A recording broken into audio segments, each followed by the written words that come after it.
Let me say, thank you, good afternoon, marchers. Thank you for having me.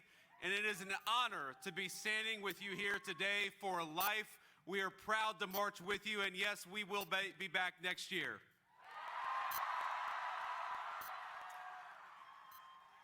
The excitement, the passion, the unwavering conviction that every single person here on the National Mall clearly feels, it is deeply moving to me and means more to President Trump and I than I could possibly say. For over a half century, this march has united tens of thousands of Americans from all walks of life to rally for the cause of life in our nation. It is the single largest gathering in the world to celebrate our movement, the victories we've fought so hard for, and yes, the victories yet to come. And I want to personally welcome all of you who have traveled from far and wide to our nation's capital. Thank you for your dedication, and it is an incredible crowd, and it's great to see you today.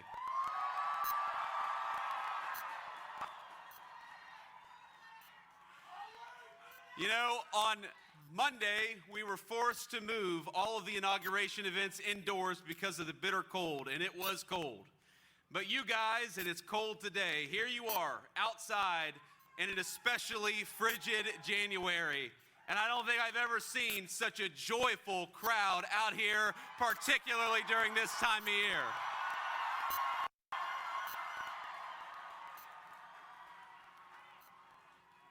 As you all know, the event theme this year is life, why we march. And there are obvious answers to the implicit question it poses. We march to protect the unborn. We march to proclaim and live out the sacred truth that every single child is a miracle and a gift from God.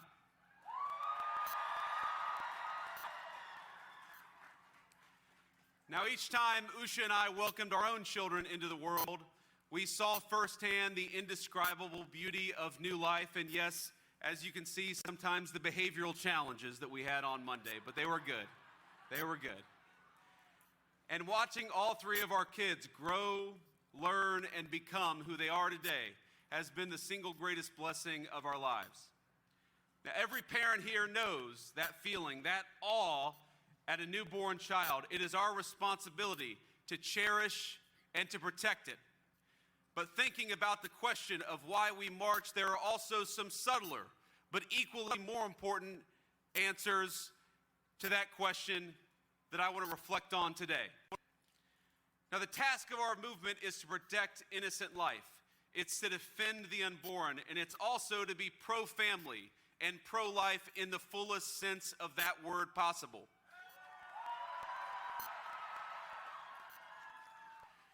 Now, across my own lifetime, I can't tell you the number of friends and other acquaintances I've had who, facing a pregnancy or the prospect of one, react not with joy but with concern. They wonder, how can they afford it? What will it mean for their education, their career, their relationship, or their family? And I know how many of you in this crowd have devoted immeasurable time and resources to help answer those questions and to lend a hand to young people facing a moment of desperation. But by and large, our society, our country, has not yet stepped up in the way you have. And our government certainly has failed in that important responsibility. We failed a generation not only by permitting a culture of abortion on demand, but also by neglecting to help young parents achieve the ingredients they need to live a happy and meaningful life. A culture of radical individualism took root, one where the responsibilities and joys of family life were seen as obstacles to overcome, not as personal fulfillment or personal blessings. Our society has failed to recognize the obligation that one generation has to another is a core part of living in a society to begin with. So let me say very simply, I want more babies in the United States of America.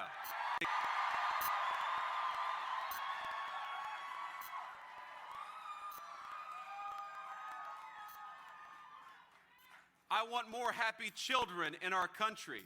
And I want beautiful young men and women who are eager to welcome them into the world and eager to raise them.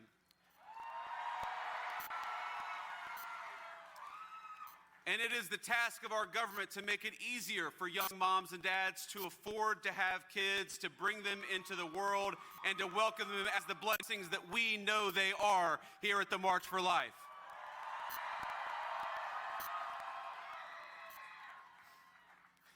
Now, it should be easier to raise a family, easier to find a good job, easier to build a home, to raise that family in, easier to save up and purchase a good stroller, a crib for a nursery.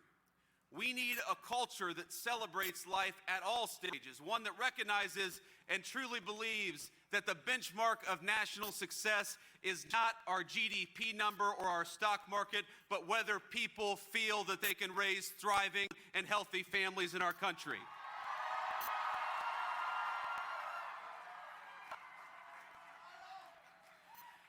And that brings me back to where we stand today. Earlier this week, President Donald J. Trump stood in the Capitol Rotunda and took the oath of office, becoming not just the 45th, but now the 47th President of the United States, and I know all of you helped. With the inauguration on Monday, our country faces the return of the most pro-family, most pro-life American president of our lifetimes.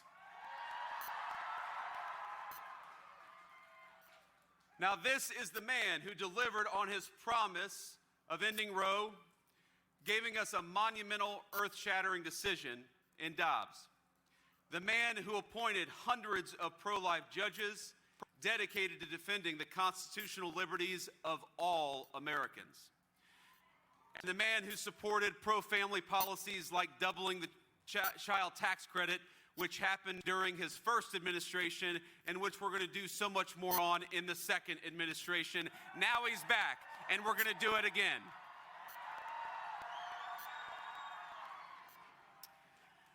Now, yesterday, President Trump issued a strong endorsement of the Born Alive Abortion Act, ensuring that those babies who survived botched abortions enjoy the equal protection under law, which is the obligation of every citizen to enjoy in this country.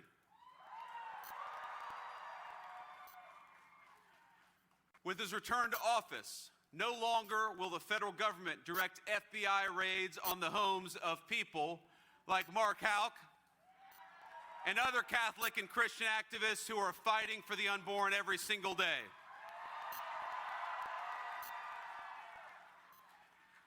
And no longer will our government throw pro-life protesters and activists, elderly, grandparents, or anybody else in prison. It stopped on Monday, and we're not going to let it come back to this country.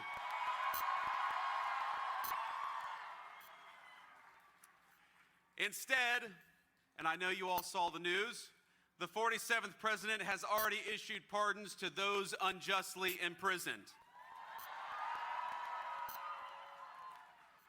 And I want to be clear that this administration stands by you, we stand with you, and most importantly, we stand with the most vulnerable, and the basic principle that people exercising the right to protest on behalf of the most vulnerable should never have the government go after them ever again.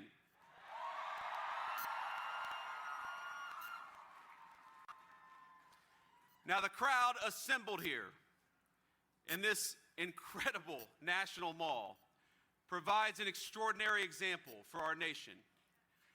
You donate to diaper banks, you help find housing for those in need, you help fund the crisis pregnancy centers that give help to young women and young men in a time of crisis. You guys are the beating heart of the pro-life movement, and you've saved many lives already, and you're going to save more again.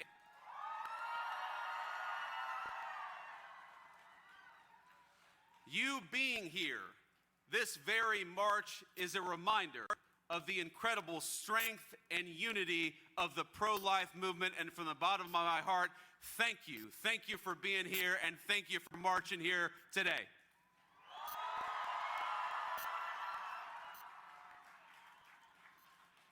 And most importantly, in your works, you remind us that the March for Life is not just a single event that happens on a frigid January day. The March for Life is the work of the pro-life movement every single day from this point forward.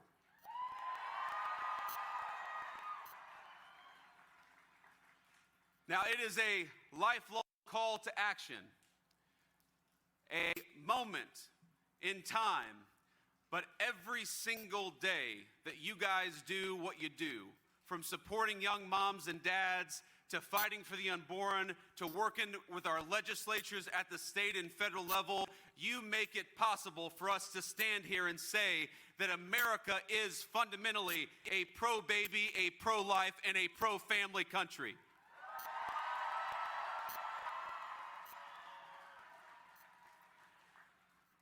Now, I hesitate to give you all advice because I can see there are young and old people who have been in the pro-life movement, some of you for longer than I've even been alive, and I'm grateful to you. But if I can offer one piece of advice, it's a piece of advice born out of my own experience. There was a point when I would get frustrated with people who didn't see what we saw. I would get frustrated that people could look at a picture of a baby on an ultrasound and see not a human being, but just a clump of cells. But one of the things that being a father has taught me, and one of the things that being in politics has taught me over the last couple of years, is that it is a blessing to know the truth, and the truth is that unborn life is worthy of protection.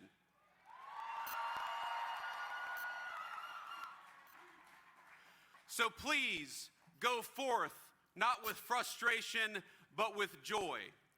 We are joyful to march for life.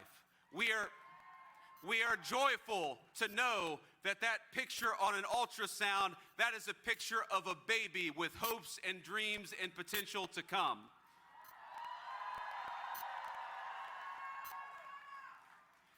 It is a joy and a blessing to fight for the unborn, to work for the unborn, and to march for life. God bless you all, and thank you for having me. It's an honor to be with you.